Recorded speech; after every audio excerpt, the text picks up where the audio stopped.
మనం గాఢ నిద్రలో ఉన్నప్పుడు మన కంటికి కనిపించిన ఒక సినిమా మన మెదడులో జరుగుతూ ఉంటుంది.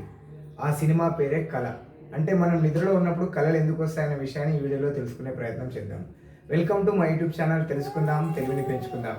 మనం గాఢ నిద్రలో ఉన్నప్పుడు కళలు రావడానికి కారణాలు 4 ఉంటాయి. అందులో మొదటి కారణం వచ్చేసి మనం డైలీ లైఫ్లో జరిగినటువంటి సంఘటనలన్నింటినీ మన మెదడు అనేది ఒక క్రమమైన పద్ధతిలో అమరుస్తూ ఉంటారనమాట. మెమరీ లోపల నిక్షిప్తం చేస్తూ ఉంటుంది. అందులో నుంచి కొన్ని సంఘటనలు మనకు కళల రూపంలో వచ్చే అవకాశం ఉంటుంది. మనం చూసిన ప్రదేశాలు, విన్న వార్తలు, జరిగిన సంఘటనలు అవన్నీ కూడా మనకు కళల రూపంలో రావడానికి అవకాశం ఉంటుంది. రెండవ కారణం ఏంటంటే భావోద్వేగాల ప్రాసెసింగ్.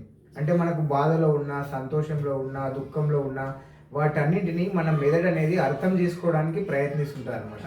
ఆ భావోద్వేగాల నుంచి కూడా కొన్ని సంఘటనలు మనకు కళల రూపంలో కనిపించవచ్చు. మూడవ కారణం వచ్చేసి మన మైండ్కు ఉన్నటువంటి ఊహాశక్తి. మనం కొన్నిసార్లు మన జీవితంలో చూడని ప్రదేశాలు, చూడని సంఘటనలు, జరగని సంఘటనలు అవన్నీ కూడా మన కళల రూపంలో రావడానికి కారణం మన మెదడుకు ఉన్నటువంటి ఊహాశక్తి. నాలుగవ కారణం వచ్చేసి మనకు ఉన్నటువంటి ఒత్తిడి. మనకు ఎక్కువ ఒత్తిడి ఉన్నప్పుడు భయంకరమైన కళలు రావడానికి అవకాశం ఉంటుంది.